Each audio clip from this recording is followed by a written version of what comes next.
On today's show, a lot happened in the NBA. The Brooklyn Nets get a big win. Dave Watson from Locked On Bulls, Nick Angstadt, Locked On Mavs. We got all the games for you and our favorite. Count it up. We'll talk about that and play Count It Up on today's Locked On NBA.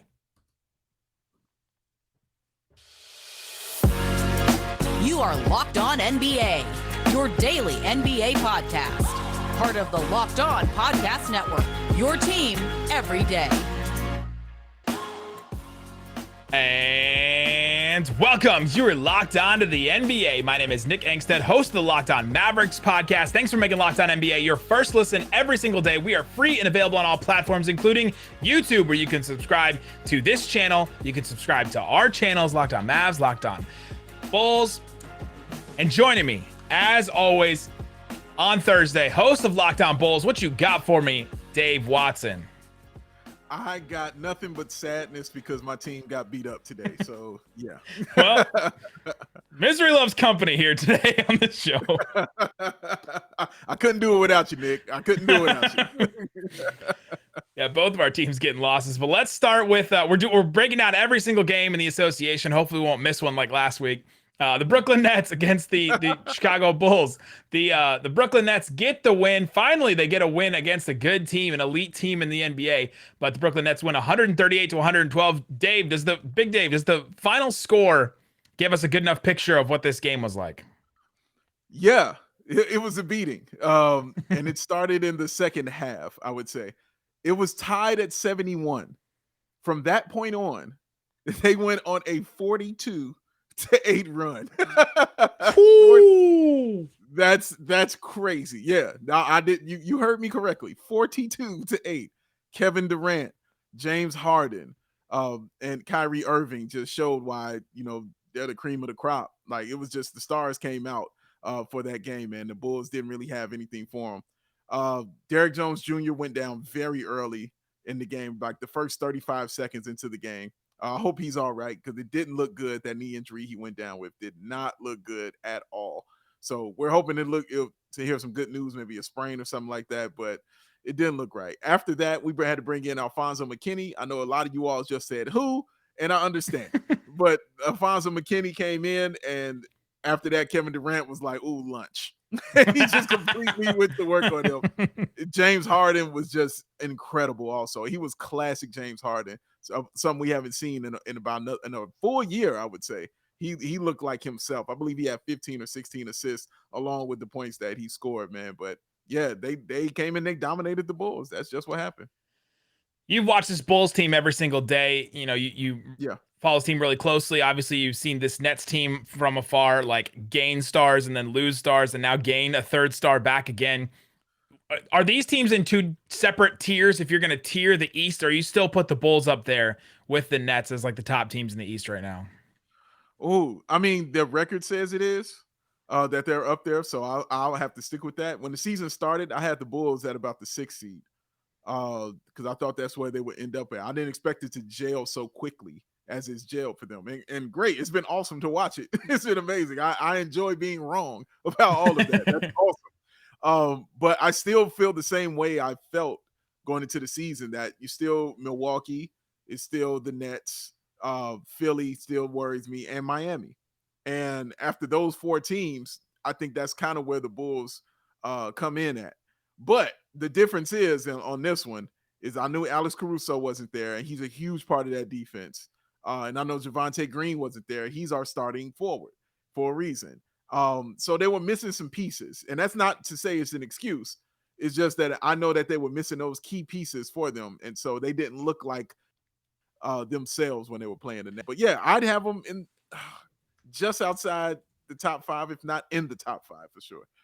Well, and also, I mean, this is a loss that you've had for a while, but Patrick Williams not playing for the Bulls too. Like, him and Caruso being back would make a big difference. And sometimes it feels like they hype up Caruso so much. Like, why does that guy make such a big difference? But you see it on this Bulls team where him and Lonzo as the backcourt defenders just disrupt so much in the backcourt that it changes the way this Bulls team defends, right? Just having one more credible guy defending, because LaVine and DeRozan, they're getting buckets. They're doing their thing on offense. But, man, you can score on those guys at will sometimes. And when you have Kyrie and Kevin Durant and James Harden. You can score on those two guys. So you need two of those elite type level defensive players. Plus, Vooch is back there defending the paint, and I'm not sure can Vooch be putting enough pick and rolls every single game? Like, how many times do you just see that where they're like, oh, they figured it out? They're putting Vooch in a pick and roll again.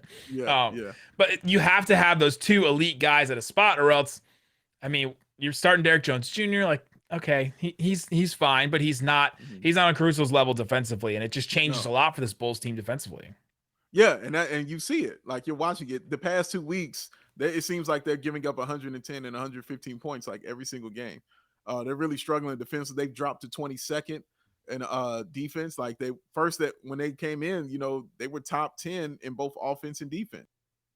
And now, they dropped to 15, a little bit more. And this is all since Caruso has gone out. You know what I mean? Like, he is that important to this defense and to that second unit as well. He's that important of a guy. Because without him, you've got to depend on guys like Ayo Dosunmu, who's been awesome for the Chicago Bulls as a rookie. He's been great. But you saw tonight, you were a rookie. You saw it tonight. You're like, oh, Ayo's a rookie. Oh, God, I forgot about that. So, yeah, he is vitally important, Alex Caruso is. And Javonte Green also, just because he provides such a different option. He can actually irritate Kevin Durant. Ain't nobody stopping him. I'm not saying he's gonna. So he can definitely irritate him, and he can provide offensive rebounding, and he's got the athleticism. Just provides that energy, that kind of spark that the Bulls needed. Because you saw without him in there, man, they had no energy. They were a low energy starting five out there without him out there. But it's okay. It's an L. We're still number one in the East. Then we'll move forward, and we'll take this whooping and keep on moving. Kevin Durant, 27 points on 10 shots tonight. I mean. Vicious. I mean, it's nothing you can do about this dude. He's a robot. Like, he's a robot. I mean, James Harden, 25 points on 13 shots, and Day'Ron Sharpe had 20 points on 14 shots in this game. I mean, this was just the Nets, when they put it all together, they have those guys that can all score 20. When Kyrie only had 9 in this one. I mean, exactly. He didn't even go off. This is a different kind of team that that Kyrie is back that we haven't seen yet. And East and the rest of the league is on notice basically with this team. And the thing is, it's interesting because with Harden, he looked like James Harden that I remember tonight. But basically by the fact that I saw him get 2 fouls while he was shooting a 3-point shot. He got fouled twice. He's like, finally, my game is returned. Yes, thank you. Yes, now I can go. And you saw that's part of his game. He's got to get to the free throw line. So when he gets to that free throw line, it's easier for him. You know what I'm saying? He had 2 3-point shots that he got to 2 of them. 2. And he got to the free throw line on, man. So it was that kind of night. So after that, he was cooking. Durant was cooking. And we just got beat down. It's really nothing else to it. It was like when Shang-Chi's dad put away the rings for a while and then brought them back and put the rings back on, and he's like, my foul's on a 3. Let's go. I'm back. I have returned. I remember this. The power. You're watching the supervillain being reborn. That's all it was. He was like, yes, for so long they had me in shackles. No more. Got real Shakespearean like Megatron getting out the ice or something. It's crazy, man. But they beat him. The Cleveland Cavaliers get a win in Utah against the really tiny Jazz. They were playing like just the low notes. They weren't playing any high notes in this game. The Jazz weren't. 111-91 for the Cleveland Cavaliers. They went on a run in the third quarter, a 21-to-1 run, fueled by Lamar Stevens. No, not Darius Garland, not Evan Mobley, not Jared Allen, not Lauri Markkanen even. By Lamar Stevens. He scored a career-high 23 points. He just scored his career-high 3 days ago against the Warriors. So this guy only scores his career-high against the best teams in the NBA, the Warriors and then the Jazz in this one. Wow. Weird thing for the Jazz in this one. Rudy Gobert still on health and safety protocols. Hassan Whiteside still on health and safety protocols. They didn't have any centers in this game. Eric Paschall was the biggest player that played, or maybe Bogdanovich was the biggest player that played for the Jazz in this one. They started Royce O'Neal at center with Conley, Donovan Mitchell, Joe Ingles, and so they just didn't have any size at all. And the Cavs, on the other hand, they're still starting their Jarrett Allen, Evan Mobley, Lauri Markkanen, like this massive lineup. So it looked like Monstars level of size in this game. But Joe Ingles also, he gets tossed in the second quarter. He was ready to not play in this game. He got 2 technical fouls early about a couple of just ticky-tack fouls that he didn't get foul calls on. He ended up getting tossed. But real quick, count it up. A little preview for our game later. Mike Conley ended this game as a -5, which is pretty good in a game you lose by 20. But he was just a -5 in his plus-minus. According to our boss, David Locke, that's the first time he's been negative in the plus-minus in a box score since Thanksgiving. Wow. Impressive. That's a while. That's a long time for a guy like that. But yeah, Utah now falls to 4th in the West. They're on a 4-game losing streak. Memphis is now overtaking them in the West standings. So, but this Cavs team, I mean, we have to talk quickly about this Cavs team. Should we be giving this Cavs team more respect? Because they're without Colin Sexton for the rest of the year, without Ricky Rubio the rest of the year. Okoro was also out in this game. Garland gets the triple-double. This team is like as legit, I feel like, as the Grizzlies on the other side of the bracket. Yeah, I don't think they're on the Grizzlies level, but yeah, they're definitely a legit team. They're a legit, serious team, man. Like you said, Darius Garland is the real deal. Like, he is a real deal, true point guard, man. I love watching him play. He makes everybody better around him. I've always liked Jared Allen. I liked him when he was with the Nets. I thought that he could be just a great center for Cleveland, you know, with what he does, just up and down the floor, block shots, get rebounds, and dunk the basketball. Yeah, he does that well. And he put a little touch on it too every once in a while, but that's what he does. But they really hit is when Mobley is truly, just makes it all work, man. Oh my goodness, man. He is the one, 15, 10, and 7.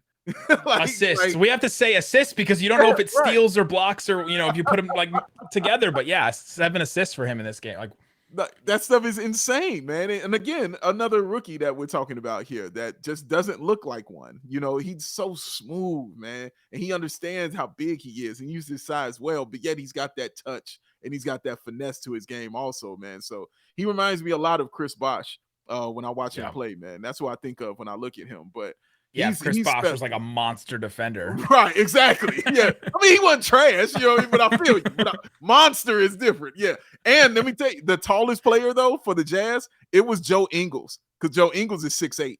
Joe Ingles is the tallest active Bogdanovich player. not 6'9", though? Bogdanovich is 6'6". Bogdanovich is 6'6". No. I'm telling you, Bogdanovich is 6'6", man. Bogdanovich is a 6'6" guard. Is a 6'6" player. I will put 50 cents on it.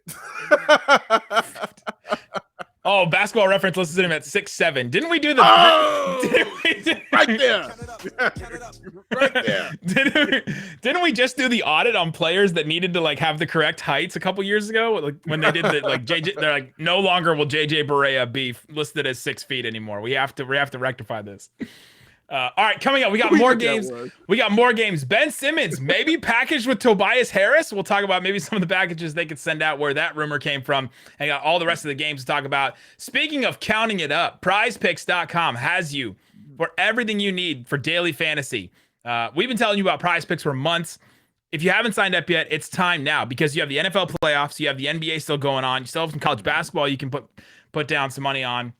For a limited time, Prize Picks has an exclusive no-brainer of an offer for our users. Get $50 for free if a player in your first Prize Pick entry scores a single point. You must use the code NBA. That's right, an exclusive offer available to Locked On fans using the code NBA. For Prize Picks, you put down a player, let's say, I don't know, somebody like Joe Burrow, Joey B. If you want to put him down, you can pick the over-under on his yards that he's going to throw per game. And then you can also go take like DeMar DeRozan. Let's say they have 25 points for him in a specific game. You can pick the over-under for that. You can combine those two, put down like $40, and you can win a bunch of money on that as well. So go check it out. You can go to prizepicks.com today. Go to your app store and download the app. Use that promo code NBA. Get $50 free if your first Prize Picks entry scores a single point. Go to Prize Picks. It's Prize Picks is daily fantasy made easy. All right, Big Dave, let's get back into these games. A lot of stuff happening in the NBA tonight, but the Charlotte Hornets get a comeback win against the Philadelphia 76ers, 109-98. The Charlotte Hornets, man, sometimes they win some games and you're like, ooh, I didn't know that. I forgot about the Charlotte Hornets, but they get a win in this one. Gordon Hayward with 30 points, 7 assists for him. LaMelo just 13, but 7 and 8, still filling with the box score. Scary Terry with 22, and then Miles Bridges with 20 on his own. They only played 8 players in this game, the Hornets did. Really short rotation there. The Hornets, man, they're such an interesting team. Like, they're so much fun to watch, because of LaMelo and Bridges and guys like that. But then you're like, well, they're fun, but can they be good? Because they go up and they go down. And then against a team like Philly, who I think is just really a serious basketball team, man, especially when they got everybody healthy.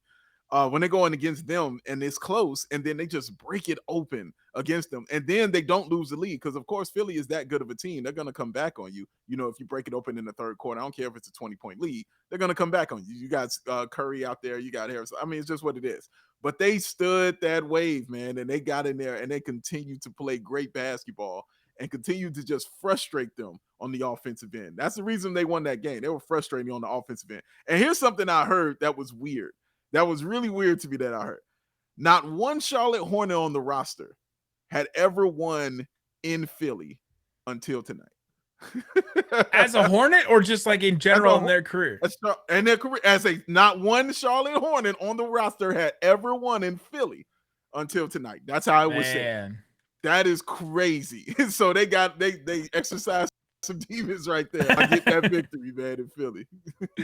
the cheesesteak sweats just coming off of the Hornets, and we finally got that win. Finally got it in there. No more Pats. So in this one, Tobias Harris, 17 points, 8 boards, 5 assists. He is now circulating in trade rumors, according to Brian Windhorst and Mark Spears on their whatever ESPN podcast. There's a ton of them. According to Mark Spears, I'm hearing the Sixers want to include Tobias. And then Brian Windhorst comes in and says, well, me too. I'm hearing that same thing. And so now they're thinking maybe a package of Ben Simmons and Tobias Harris, which sounds like a lot of money. If you're like, wait, how would they ever possibly do that? You're correct in thinking that, because right now Tobias Harris making $35.9 million. It's basically $36 million, and Ben Simmons making $33. So you're talking about $69 million to try and trade. So essentially $70 million to trade to somebody else. But the Sixers are now positioning this as, well, it opens us up to trade for a power forward or bring back somebody like that. So I don't know, John Collins, Domantas Sabonis, did any of these names pique your interest? Is this Simmons thing going to happen? Is the Tobias Harris thing a step forward for them, or is this just more noise? First of all, I like your pause on that number right there. That was hilarious. But I don't know. I think it could be a thing, honestly, because Atlanta, I think, is going to be the team that's going to be moving the most because they've underperformed. You know what I'm saying? They have all the talent and they definitely underperform. But Philly, man, like it's not like they're at a point that like we'll take anything, to get rid of Ben Simmons. We'll do whatever it takes to get rid of him. They've dug their heels in. They're gonna wait this out. But they still want to get something. You still want to get something for him, which is why they're like, you know what? We'll give you Tobias Harris too. Like, here, take that too. Like, that's not helping because that's $30+ million or something like that. But there might be a team out there, Lakers, I'm looking at you, that say, you know what? We need a guy, to help our team. We need somebody to help elevate it. Because it's not like Tobias Harris isn't a good basketball player. He could definitely help a team on both ends of the floor. He's good offensively and defensively. So it's going to be so interesting these next couple weeks, man. It's just seeing what they're going to do with this. Because Ben Simmons cannot be there. He's going to have to be traded. He can't be there if they're playing any noise in the playoffs. Just you've got to get rid of that. It's got to get off your team, man. And to me, it's like, at what point are you wasting Joel Embiid? Like a fairly healthy Joel Embiid season too, right? I mean, you're just Great point. How many more years is he going to have in him where he's playing at this level before we have to start talking about, well, we have to now Joel Embiid be the second best team on a second best player in a championship team. So you wonder what kind of thoughts go through Daryl Morey's head. Now, you mentioned the Lakers as maybe a team. I'm not sure Daryl Morey's doing the Westbrook thing again, right? Like, he's gone down that path, and I'm not sure we're going down that path. But it just takes out more. It just seems like every team there's a roadblock. There's a roadblock of, well, this team wouldn't work. This team doesn't have enough for Daryl Morey. Okay, Fox and Halliburton were offered to the Sixers, and Daryl Morey turned it down. Like, okay, well, who has better than those two young guys to offer them? Man, it's interesting to see. I don't think this changes anything. I think this is, Daryl Morey's like, well, I'm asking for the moon. Why don't I just give you one more thing that we think is valuable that you probably don't think is valuable, but we do, right? Like, let me just try to sweeten the pot, and I'm not sure it's sweetening the pot. Right, it's like, here's an actual pot. Like, this is what I'm gonna give you right there. Like, it's nothing in there, Maury. Like, no, it's a pot though. No. You can do anything with it. You get to fill it. Like, you can put anything in it. It's your pot. You get to decide what to do with it. Like, no, Daryl, come on. The options are endless. Like the possibilities are endless, man. You can do whatever. Oh man. Speaking of the pot being empty, the Dallas Mavericks lose 85-108 to the New York Knicks in Madison Square Garden. Well this Mavericks team this is the team I cover. They had been on a 6-game winning streak. Their defense was incredible. Over the last 2 weeks, they've been the best defensive team in the NBA, which is not what the Mavericks normally do. But they went back to what the Mavericks normally do. Besides, they didn't play offense well. Mavericks shot 21% in this game. Just absolutely brutal offensive game on every level for the Mavericks. This game started with Luka lobbing the ball up to Dwight Powell for an alley-oop with a wide open paint. Nobody between him and the basket. Completely missed the ball. And that's basically how the rest of the game went for the Mavericks. Luka Doncic just had 21, 11, and 5, which most players, that would be an incredible game for them. But for Luka, we yawn at it and say that it wasn't very good for him. For the New York Knicks, though, RJ Barrett, 32.7 boards for him. He was pretty good and actually outplayed Luka in a lot of this, in the paint, scoring from all 3 levels and all that. And just a good team win for the Knicks starters, really. All the Knicks starters were all between plus 22 and plus 29 in this one. They just really took care of business in that facet of the game. This Knicks team, though, they're back to 20-20. They're back to 500. And this is the exact same record they had. They're 21-21 this year. They were 20-20 to start the year last year. Are the Knicks just going to do the same thing that they did last year in starting the year 500? Which was actually better than we expected them to be last year. Correct. And then they just completely exceeded expectations and rose the way they did. Are we just seeing the same thing? No. It's different. I know it's the same. Because again, you mentioned it last year. Nobody expected it. Like, them being 500 was a surprise. Like, they were throwing parades in the street because they were a 500 basketball team. They were bonging about a 500 record last year. Now they're opposite bing. What's the opposite of bing bong for them right now? I don't know. Bong bing. Like, might be, like, just flip it over. I don't know. It's not working for them. But I know, like, this year is different because they had to work to get back to 500 because they had dropped completely off the radar to people. You know what I mean? They weren't even being discussed and talked about. Whereas they were being discussed as a team that would be like, maybe they might be a top 5 team in the East because expectations on this year. So for them to still be exactly where they were last year when there were no expectations, no, that's not the same. You know what I mean? And hopefully they'll figure that out. But I don't know what it is, but I don't know, man. Tibbs is Tibbs. Tibbs going to Tibbs, man. That's how it goes. Yeah, they're also obviously a completely different team with that backcourt that they have. You know, trying to figure out how to defend with Fournier, and then when Kemba plays, it's really interesting to try and see them get to where they were last year and defend that level because their defense is really what fueled that run last year. Yeah, and we just haven't really seen them get to that level, and it hasn't been there offensively enough to where that makes up for the lack of defense that they can play. So. We'll see with the New York Knicks, but it's fascinating the exact same record that they were a year ago when, and then how they finish the year may conclude how their season goes. Right. All right, coming up, let's play our favorite game where we will go through and give our levels of confidence. We will count up how many teams can trade for this player. We'll count up how many rotation players are out for a team. All kinds of different things. We can count it up. But before we do, let me tell you about betonline.ag. It's the fastest and easiest way to put down some money on sports.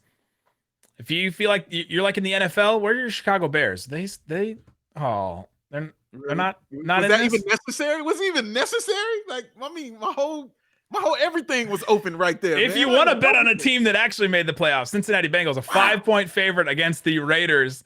We beat Bengals, them. Go ahead, though. The Bengals, a home playoff game. As someone that has been a Bengals fan since childhood, I am terrified of this game a home playoff game where you're favored. But if you feel good about that, or if you want to capitalize on my fear, go ahead and bet on the Raiders +5. Use the promo code LOCKEDON, get a 50% welcome bonus with your first deposit. They also have NBA games. They have other kinds of stuff. Boxing, you can bet on, golf, hockey, anything you want to bet on. BetOnline has it. Use that promo code LOCKEDON, and you will get a 50% welcome bonus whenever you put money in your account. The lines are moving all the time, too, so you got to come back. Right now, the Chiefs, only a 12.5 point favorite. They were like 13.5 the other day, so that's changing. If you feel like they're a two touchdown favorite against the Steelers, which, come on, the Steelers, really? Come on. Big Ben, really? Going to make up a 2-touchdown deficit? I don't think so. You can go bet on them. Bet online where the game starts. All right, Big Dave. Let's play our favorite game every single week we play. Count it up, count it up, count it up, count it. Count it up, where we count up all kinds of things in the NBA. Let's start with the Miami Heat versus the Atlanta Hawks. The Miami Heat get the win. Last week, I remember you and I talked about how it was the most Heat culture win we had ever seen. They may have done it again. It seems like every single week they do it. This one, they did actually have Kyle Lowry, Duncan Robinson, and Tyler Hero. So they actually had some rotation players there for them. They get the win over the Atlanta Hawks, 115-91. The Atlanta Hawks had pretty much everybody. Guys that were out with them. They still had Capella out and Cam Reddish, but they had everybody else available for them. The Miami Heat, let's just do a little quick. Just do a little count it. 11-4 without Bam and Butler this year. Wow. This team is really taking advantage of this time and really like extending their run here without Butler and Bam. But they get this win. Atlanta has now lost 9 games at home. Our friend Brad Rowland from Locked On Hawks said they haven't won a home game since Thanksgiving. That's 2 stats I've given you since Thanksgiving. Something is going on with the NBA. DeAndre Hunter comes back for the first time for the Hawks. It's good to have him back. But this Hawks team, man, like their offense was brutal in this game, even against the Heat team that didn't have Bam and Butler. They only scored 91 points. They only take 82 shots. They shot under 30% from the 3. Trae Young finishes with 15 points, 5 assists, only 4 turnovers, but still didn't shoot the ball well. Let's play it. Count it up. Panic button level trade for the Hawks. Where are you at with the panic button? 1 being, no, it's okay. We can stay. We only have to make fringe moves on the edges, and we don't have to make a big trade. Or 5 is, no, we got to make a big, huge move right now because we're not going in a good direction. 1 to 5, it's a 4. They've got to do something, man. They're 17-23. They went to the Eastern Conference Finals last year, and not just the Eastern Conference Finals. They went pretty deep. You know what I'm saying? In that Eastern Conference. No, the Eastern Conference Finals. I mean, yeah. No. I'm saying that's what I'm saying. In that game, they won some games. They went pretty deep in the Eastern Conference Finals, where people were like, "No, they're going to get swept and put out of there." No, they won a couple games in the Eastern Conference Finals. They went pretty deep there. So when you come into this year, again, like I said with the Knicks, you come in with expectations. Guys are looking at you. You know, guys are like, okay, what do you got? And of course, they've been hit with COVID like every other team has been. You know, it's just what it is. But they are stacked. They have so much talent on their team, man. From young guys to older guys, they got a bunch of talent on their team. It's no excuse for them to be 17-23 with all the talent that they have. Honestly, like just so many players they could play, man. And DeAndre Hunter, of course, you got Trae Young. You know, you got Cam Reddish out there. Okongwu has come on pretty recently. Has been a really good player for them. I mean, John Collins is a beast. You know what I'm saying? Yeah. Like he is a monster. So every time I look and I see that they aren't getting these wins, even Gallinari and Herter, who was solid for them last year too. Like, but when I see they're not getting these wins, it's just it's a little frustrating. And when I see that, I'm like, well, I don't think they'll fire the coach mid-season like they did last year. Because they fired him for him. Yeah, that's true. Right. Finals. So he's going to stay. So I think your next move is to get off some of this talent. You know what I'm saying? And get them out of there and try to just right the ship and just try to smooth it out a little bit, man. But they got to do something though, Nick.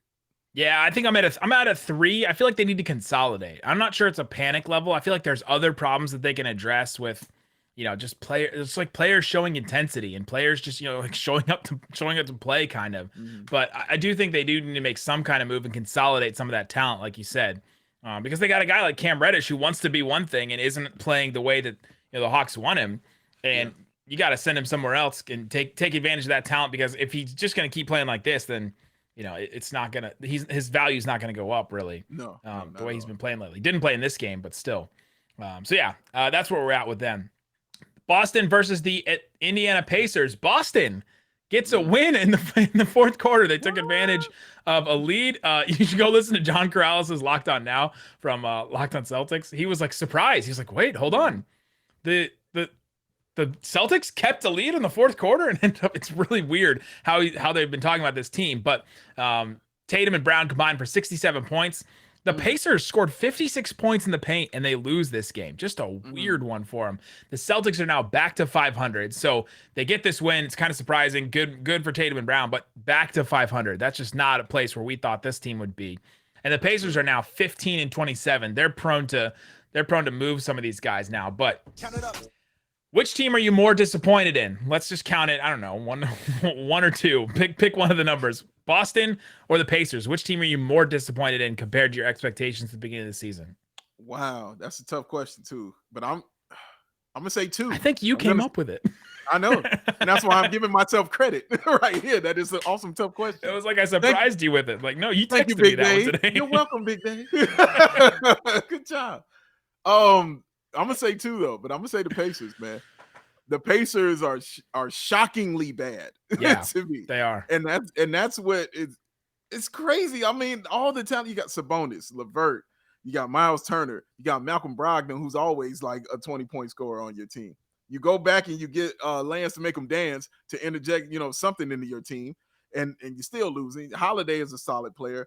And then you got your boy, Rick Carlisle, coming back home. Don't put that on me. Don't put that on your boy. Is that not your boy or not? Don't put that on me. No, you won the title with him. That's your boy. All right, that's your guy. You got to take everybody on the team, sir. Can't leave him nobody off. He's part I of have to keep him for the rest of my life.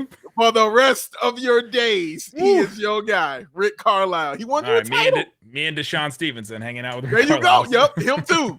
You got to take Deshaun. Shout out to Deshaun Stevenson. I like you. Me and Paige's but coiffed man, hair. you got hair tips from Pacers. You want to hear some hair tips from Pacers. No, y'all.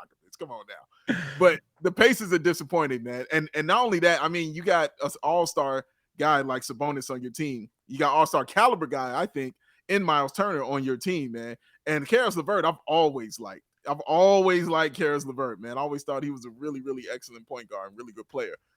The fact they have all that and they're so below 500 and they're not even, really in anything. They're just floating along. And then it comes out a few weeks ago, like, yeah, we're looking to trade everybody. Like, we're looking to get these guys out of here. And then they respond, they're like, well, yeah, we want to leave. It's so chaotic right now. It's just surprising to me that they're this bad. I thought for sure Rick Carlisle would come in and organize this team to get them to be playing way better than Bjorkgren did, right? Like all the stuff with Bjorkgren last year, and then the assistant coach that was yelling at Goga Batadze and all that stuff. Like they had all that weird drama last year. Yep. And this year, they have the 17th ranked net rating, according to Cleaning the Glass, which is like middle of the pack. They should be like a 500 team right now. They've just lost so many close games and so many games in the fourth quarter. This is not a team that should have this record. Right. It's been so strange to see this. So I think I'm with you that I'm more disappointed in this Pacers team, but this Celtics team is not far behind, right? To have another team with a new coach that came in that was supposed to change things up, that was supposed to shake it up, that was supposed to give them new life, that was supposed to take them to this next level. And yes, they've dealt with a lot of COVID. I think they've had the most missed games due to COVID from any team in the NBA, I'm pretty sure. Go check John Corrales on that. He'll verify my math or not. But this team has missed a lot of players and guys have been gone and it disrupts your chemistry and everything. But a lot of these guys have played together for a long time. Like even the new acquisitions are like Al Horford, who has been on this team like a while, like before. And so it's interesting to see this team be 500 and it kind of be a celebration. So you have to be disappointed in the Celtics in a way right now. Like they're behind the Raptors, the Hornets, the Wizards, and the Cavs. That just should not be, and the Sixers without Ben Simmons. That should not be a thing that we're talking about. No. At this point. So yeah, I may actually lean more. More disappointed in the Celtics this year, but I'm not sure. I don't know because for the Celtics, for me, like you bring in a brand new coach, and then the guy who was your coach is now doing a job he's never done ever. So it's true. Like both of them doing a job they've never done. Both of them doing a job, but at least one, was actually sitting next to the job. You know what I'm saying? Like at least that. But yeah, now true. It's like it's very like. When I saw that setup, I'm like, struggle or anything like that. But at the same time, it's disappointing because you got two elite basketball players on your team, two guys who can score 50 on your team on any given night. Like tonight, they both had 30. So you got two guys like that on your squad. You're not supposed to be down in the dumps like this, man. So they should be better too as well. I don't disagree with that. Orlando against the Washington Wizards. Orlando falls 106 to 112. The Wizards get the win. This one, Beal out with health and safety protocols. Kind Kyle Kuzma had a triple-double yanked from his grasp. He almost had it. He had 9 assists, and it was just right there at the end, taken away from him by an extra skip pass from Corey Kispert. Yes.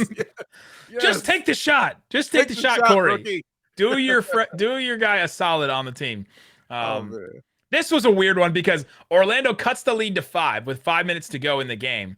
And Orlando just can't get enough buckets down the stretch. Terrence Ross goes 0-4. A bunch of other guys miss a bunch of shots.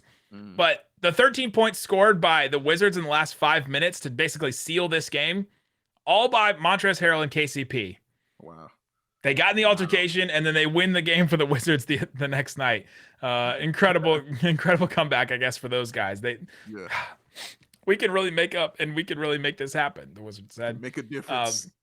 For the Magic, though, listen to the injury list that the Magic have right now. This is not health and safety protocols. This is just straight up hurt, like straight up injuries. All right. Jonathan Isaac, Markelle Fultz, Wendell Carter Jr., Jalen Suggs, Mo Bamba, Etuan Moore, Michael Carter Williams. Now, how many of those players would actually start for the Orlando Magic? And I'll as you're thinking about it, I'll give you the starting lineup: Franz Wagner, Chuma Okeke, Robin Lopez, Gary Harris, and Cole Anthony. How many of those players that I mentioned before would start? Because I think for me, it's Isaac for sure would start. Yeah. Fultz and Wendell probably. Yeah. Is Suggs starting right now? Maybe not over Cole Anthony. He's playing really well. Maybe not. And then I nice don't know. Would you throw Mo Bamba in there too? Mo Bamba had a really good start to the year. Yes. Is that five players that would start on this Orlando Magic team?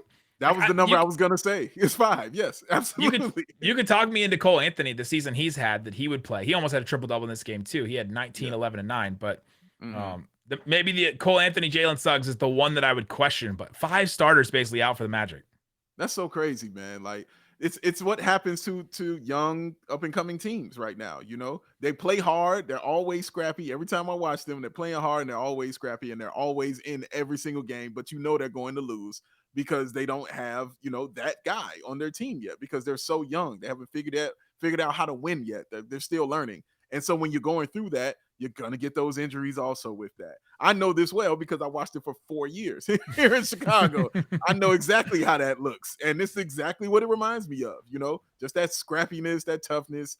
You know that they're not going to pull it out in the end, but they're like, wow, they were in the game, though. It was a close game and everything like that. So, yeah, man, they're still rebuilding, but I like their team. I like the players they have on their team, man, but they're still learning, though. They're still learning. Wizards get Thomas Bryant back for the first time. Rui Hachimura plays in just his 3rd game. He's finally back from injury, so both those guys returning from injury. All right, real quick one. How many players are in the Wizards rotation right now, or should be in the Wizards rotation? Because this is the team I feel like has just the most dudes. They have so many dudes. Like if you just go based on all right, let's just go oldest. All right, Raul Neto's the oldest. He's probably in the rotation, right? Davis Bertans next. Kentavious Caldwell-Pope, Spencer Dinwiddie, Bradley Beal, Montrezl Harrell, Kyle Kuzma, Aaron Holiday, Thomas Bryant, Rui Hachimura, Daniel Gafford, Corey Kispert, and Denny Advia. Any of those players you think should be out of the rotation? No. Maybe Davis Bertans, maybe, but that's 13 players I just named. You can't even play all those players. Bertans might make the most money. He might make the most money out of everybody there. So he's got to play. Beal and then him, I think. Yeah, man. Like, he's got to play. You have no choice. Crazy, man. They have so many guys on the team, right? And so much size as well, too. You know what I mean? True, like, yeah. They're not small at all. Like, I'm watching their rotations that they do with Daniel Gafford and Montrezl Harrell is always interesting to me, because Gafford will be in there like the whole 4th quarter, and then the last 3 minutes left, they're like, all right, like, wait a minute. Like, I've been playing this whole game while we're putting Montrez in. Like, that's what's going to happen. Oh, man, dude. I don't know. It's an interesting team, man. It's such an interesting team. And their fall was kind of what the people thought was going to happen to the Bulls as well. Yeah. And then they're going to fall off and come back to earth. But theirs is, no, they fallen, but I think they'll just stay like, kind of level, middle of the pack kind of thing. But yeah, man, there's so many dudes on their team. How many dudes do the Wizards have? that was our counted up, basically, for them. All right. We didn't start with this game. Are you guys happy? We didn't do Lakers are falling, and we have to talk about the Lakers first. We saved them for next to last. Lakers fall 116 to 125. The Kings. I talked to Locked On Kings host Matt George today, and he was just like, He said, I've never been more emotionally detached of a season this year than this Kings season. And yet they get this big win against the Lakers by 19 points. The Lakers, man, they're without Anthony Davis still. They're without Melo, and they're without Kendrick Nunn. He still hasn't played. Yeah. Allowed 70 points in the paint. Wow. This Lakers team. Still, I guess still Dwight Howard played, but they've been starting LeBron at center and just allowed so many points in the paint. It's not working for them between LeBron. Like their starting lineup, LeBron, Ariza, Avery Bradley, and Westbrook. Like those dudes, I mean, how close are they all to getting AARP cards? Like they're pretty close. All right. How many realistic teams could even stomach a trade for Westbrook? Because it just seems like this is not working out for the Lakers right now. Yeah, man. I don't know. Maybe 2 could probably stomach one, because not only do you have to make room for him just as a player, you know what I mean? Knowing that he's just that how his game is, he got to have the ball, he's got to do all that. You got to make room for that contract on top of that. Because he's making 40+ mil. Like that man is making some change right there. I don't know, man. That's tough. Probably like 2 teams, and they're not good. It doesn't seem like there's many. Like we were talking about before. Maybe you could do a weird send him back to Washington for other things, right? And then that's how that Washington gets off Davis Bertans' contract and weird stuff like that. Minnesota with D'Lo's $30 million. Like maybe they could figure out a way, but you just start looking around the league and you're like, this Lakers team may just be stuck with Westbrook. There are not many options to trade him, and they may have to just figure it out. Like just suck it up and figure out how you're going to get these guys to play. Now, we haven't seen a lot of LeBron, AD, and Westbrook all play together. I think they've played less than 20 games or something like that. So this Lakers team could still figure it out, I guess, with those guys, but it is not looking up. It's not looking up right now. it's Lakers not, team. They are struggling. And good for the Kings. That's all I got to say about them. Yeah. He's such a kind person. Good for the Kings to win this one. De'Aaron Fox, 29 points in this game. Good for him. Last one from us. The Houston Rockets get the win 128 against the San Antonio Spurs 124. If you want to get your offense right, go play the San Antonio Spurs because it seems like any team has that. DeJounte Murray, 32 points, 10 boards, 11 assists, a career high. He finally scored 30 points. He hadn't scored 30 points in his entire NBA career. He's played 5 years. He scored at least 20 points in each of his first 5 seasons, but had never gotten that 30 mark yet, which is pretty wild for him to finally get that. All right, let's do this one for DeJounte Murray. What level of star is he? This is something we're going to do going forward.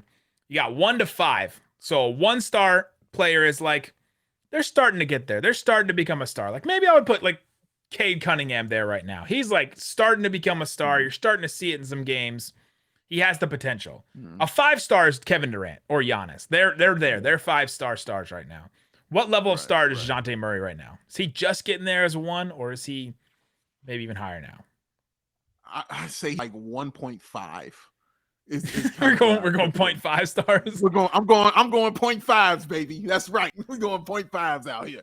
We're gonna do it like old school star search. I'm gonna give him a 0.5. Star search. Yeah, Ed McMahon, rest in peace.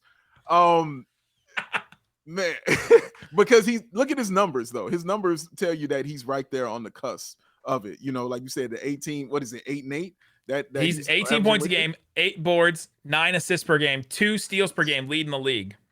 That's right there. That's right there on the cusp. Now, 1, he's going to need a winning team to go with that, obviously. But 2, he's going to have to get to that 20. You know what I'm saying? Because if you're telling me, you're averaging 28, 9, that sounds like star stuff right there when you can say that to someone. 18, 8, and 9 sounds like a solid season. Like you're just kicking it off. Like, you know what? He's having a really good season right now. Like, we'll see if he can grow from that and duplicate that. So getting that points per game average up, like you said, that's why it was big that he got his first ever 30-point game. Yeah, that was big for him, man. So, I mean, but he's almost averaging a triple-double, man. Like, and like you said, lead the league in steals on top of that. Like, that's star stuff. So he's right there. I'm giving him 1.5. All right, last one, the Houston Rockets. Eric Gordon, 31 points on 10 shots for him in this game. Just a hyper-efficient game for him. How many days left for Eric Gordon on the Rockets? There are 28 days now between today, as you're listening and watching this on Thursday, and the trade deadline. Count it up. How many days left for Eric Gordon? I'd say 24. 24 Right days before the left. trade deadline. Right before the going. trade deadline, he's out of there, man. Eric Gordon, he's gonna really help another team, man. I've always liked him. It's been sad, that he's dealt with so many injuries, throughout his career and things like that. But he can really, really help a team, man, with his size and his shooting, man. That's a physical guy right there, too, man. So I think, 24. Give me 24 like it's Jack Bauer. Yeah. Give me 27. Like he's, I don't know who's 27. I can't think of anybody 27. Daniel Tice. 27 like Daniel Tice. He's only making 18 million too, so it's not like he's making 30 something million where it's just so hard to find a deal for him. That's a deal somebody could actually stomach. So yeah, give me right to the trade deadline. They're gonna hold him out for the best possible thing they can get. But Eric Gordon's gonna be on some kind of contender, some kind of team trying to get into the playoffs, and he'll help them. So there you go. That's all the games in the association. We broke them all down. Count it up, count it up, count it up, count it. There you go. Nick Angstadt, Locked On Mavericks. Go subscribe to our channel. Go subscribe to Big Dave with Matt Peck on Locked On Bulls. Great stuff all the time. Guys, thanks so much for listening to Locked On NBA. Boom!